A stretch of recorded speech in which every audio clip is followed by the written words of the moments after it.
Halo semuanya, Sawadee-krap. Kembali lagi kita update terkait dengan persidangan kasus Brigadir Joshua. Di persidangan hari ini ada dua terdakwa, Hendra Kurniawan dan juga Agus Nurpatria. Salah satu saksi yang diperiksa adalah Arianto, pekerja lepas dari Kadif Propam Polri, yang dia mengaku bulanannya dia ini digaji oleh Verdi Sambo langsung, bukan dari Polri. Sebelumnya dia ini bertugasnya adalah di Bareskrim, tetapi pada saat Verdi Sambo diangkat menjadi Kadif Propam, dia dibawa juga ke sana. Yang itu menunjukkan bahwa ini adalah salah satu orang yang cukup dipercaya oleh Verdi Sambo. Ada bagian yang sangat janggal sekali pada saat hakim bertanya berkali-kali, kemudian jaksa penuntut umum pun juga mencari strategi untuk mencari tahu apa yang sebenarnya dilakukan Arianto di tanggal 8 Juli 2022 tersebut.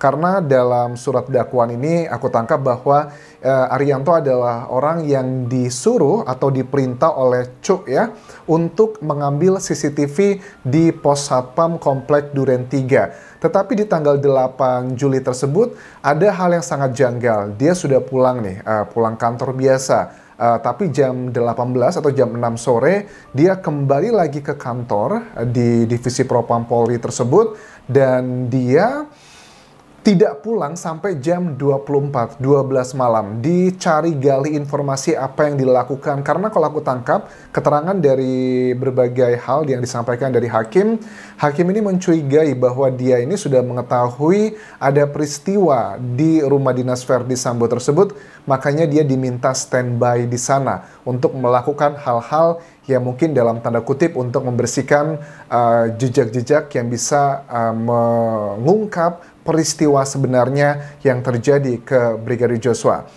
Orang yang ambil CCTV di Pos Satpam adalah dia sudah mengakuinya, dan dia ketemu dengan Pak Irfan katanya. Terus juga dikatakan juga ada kegiatan apa dari hakim, kenapa cuma standby aja, tetapi dia tidak berkata jujur menurut aku di sini, karena dia hanya muter-muter aja, dan asumsi yang aku tangkap di sini sepertinya hakim meyakini dia sudah tahu peristiwa tersebut, dan ini adalah bagian dari rencananya Verdi Sambo. Dan pada saat ditanya sama hakim dan juga JPU, semua tanya, apakah pernah ada anak buah yang berani tidak melaksanakan perintahnya Verdi Sambo di sana? Dia mengetahui, setahu saya belum pernah dengar hal tersebut. Luar biasa ya, seorang Verdi Sambo tuh, aku tidak tahu mereka begitu patuhnya sama Verdi Sambo, apa karena leadershipnya yang sangat luar biasa, atau karena ketakutan mungkin ya, antara dua hal tersebut. Terus ini juga berhubungan dengan perang bintang, isu yang memang sudah kita simak beberapa minggu terakhir ini. Dari Kompolnas sudah bicara, terus juga Indonesian Police Watch juga sudah berbicara bahwa ada isu tentang perang bintang di sini dari Hendra Kurniawan. Hendra Kurniawan statusnya sekarang sudah bukan lagi anggota Polri, sudah PTDH, dan salah satu video yang viral beberapa hari lalu yang sudah aku bahas juga adalah mengenai Ismail Bolong, yang memang dia ini adalah mantan ya, sudah tidak lagi statusnya sebagai anggota Polri karena dia memang sudah mengajukan pengunduran diri. Jadi dia tuh diberhentikan secara hormat dari anggota Polri. Pada saat dia bertugas, tugasnya adalah sebagai anggota Polri di Polres Samarinda di Kalimantan. Nah, dia juga memiliki side jobnya sebagai salah satu pengusaha tambang. Bagi aku sih agak sedikit aneh ya, kenapa seorang anggota Polri punya usaha seperti itu. Terus aku baca komentar-komentar teman-teman di YouTube kemarin pada saat aku membahas yang mengenai ini untuk pertama kali.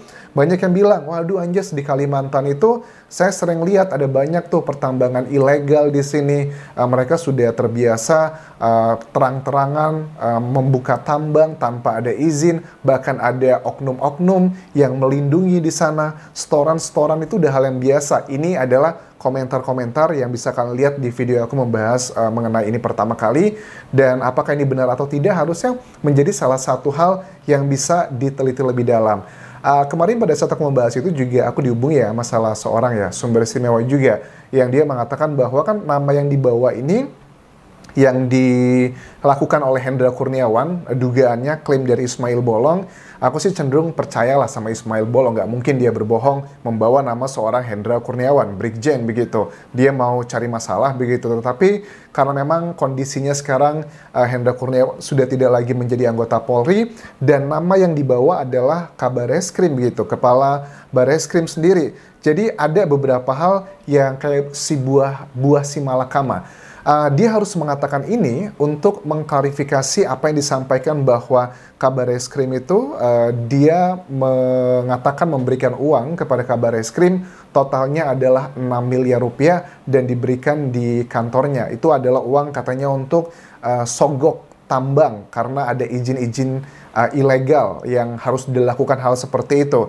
Tetapi sumber istimewaku bilang gini bahwa tenang aja, Kabareskrim juga pasti tidak akan tinggal diam. Mereka akan melakukan juga langkah-langkah untuk membersihkan namanya. Terlepas ini benar atau salah. Nah, ada juga banyak yang komentar bahwa kayaknya anjas si Ismail Bolong ini pada saat melakukan klarifikasi yang mengatakan bahwa selama dia memberikan keterangan tersebut tentang 6 miliar yang diberikan ke Kabareskrim tersebut, itu adalah di bawah tekanan Hendra Kurniawan. Katanya banyak yang komentar, aku lihat ya.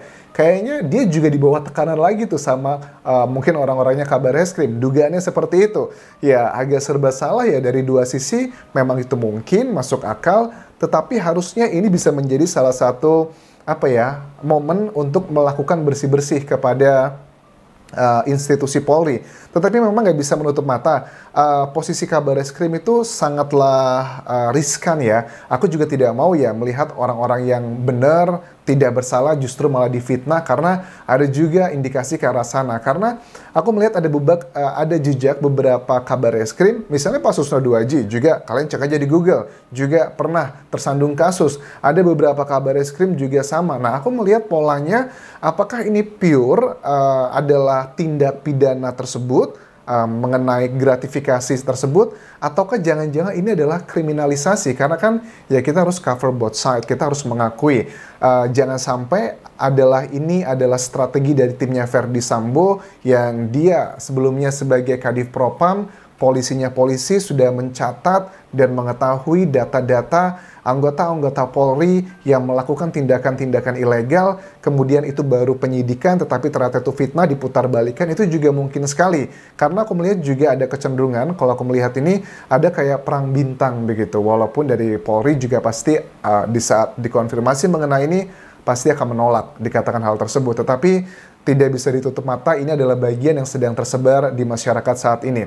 Nah, aku juga melihat ya, kalau dari Hendra Kurniawan, posisi dia sudah tidak lagi menjadi anggota Polri, tetapi pengaruh dia dan juga orang-orang dia bukanlah orang sembarangan juga ya. Verdi Sambo pun juga sama. Kita melihat ya, di persidangan beberapa hari terakhir ini pun, dia terlihat ada senyuman, ada tenang, sudah tidak setegang awal-awal dulu, karena mungkin sudah terbiasa, sudah hampir 4-5 bulan ya kasus ini, dari bulan Juli sampai sekarang November, itu dia sudah terbiasa dan dia sudah nggak lagi begitu stres. Nah, aku sih curiga bahwa ini adalah kayak serangan-serangan balik dari timnya Verdi Sambo untuk menjatuhkan orang-orang yang dinilai sudah menjatuhkan dirinya, Verdi Sambo dan juga Putri Chandrawati beserta timnya.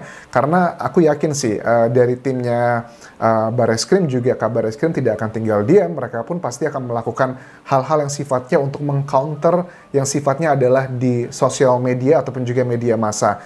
Sampai sekarang aku belum mendapatkan berita ataupun juga video klarifikasi langsung dari Kabareskrimnya, tetapi yang kita dapatkan adalah klarifikasi langsung dari orang yang pertama kali menyebarkan isu ini adalah Ismail Bolong, dan dia mengklaim dia di bawah pengaruh oleh Hendra Kurniawan yang saat itu mengatakan sedang mabuk dan mengancam dia untuk mengatakan hal seperti itu. Tetapi jujur begini, bagi aku juga mungkin dua-duanya benar bahwa Ismail ini di bawah tekanan Hendra Kurniawan awalnya, kemudian mungkin juga benar pada saat dia melakukan klarifikasi juga di bawah tekanan dari Kabareskrim, juga mungkin benar seperti itu. Tetapi terlepas dari hal subjektif ataupun juga hal-hal yang sifatnya nggak ke materinya, kita kan pengen tahu sebenarnya benar nggak sih ada peristiwa pemberian uang tersebut gratifikasi. Kalau memang itu tidak benar, ya tinggal dibuktikan saja itu tidak benar. Dan ini juga bisa menjadi pintu ya untuk melihat laporan-laporan yang kita bisa simak ya di berbagai media massa. Kalau kalian nonton itu di YouTube TV nasional kayak TV One, Kompas TV, Metro TV, TV berita, pada saat berita tentang ini banyak yang komentar. Begitupun juga di YouTube ini. Itu mah udah biasa, Anjas, di Kalimantan banyak kok tambang-tambang ilegal, batu bara, semuanya itu tidak hanya dari oknum-oknum anggota Polri, dugaannya seperti itu, tapi juga dari angkatan yang lainnya, itu juga ada. Ya ini menjadi salah satu titik temu nih untuk masuk ke arah sana. Karena kan ini nggak benar ya, ini adalah ilegal. Makanya kita akan lihat nanti apakah akan ada nyanyian-nyanyian berikutnya lagi yang akan disampaikan dari timnya Verdi Sambo. Verdi Sambo di penjara, jadi nggak bisa melakukan hal-hal apapun. Tetapi dengan kekuatan dan networking dan leadership, aku lihat dari banyak saksi-saksi yang begitu masih setia dengan Verdi Sambo, aku yakin sih bahwa walaupun dia secara fisik ditahan di penjara, Verdi Sambo, tetapi ada banyak inisiatif-inisiatif yang akan terus dilakukan dari pendukungnya Verdi Sambo. Verdi Sambo cuma ngomong A, tapi orang-orang yang loyal sama dia sudah ngerti. Akan melakukan B, C, D, E, termasuk juga dengan isu yang disampaikan dari Ismail Bolong ini. Itu dulu yang bisa aku update untuk video kali ini. Terima kasih sudah menonton. Dan terakhir, jangan lupa subscribe channel YouTube ini. Juga follow Instagram dan Facebook pageku di Anjas Asmara. Karena aku sering live juga untuk membahas persidangan kasus Brigadir Joshua di kedua akun tersebut. Kabun kerap semuanya. Bye-bye.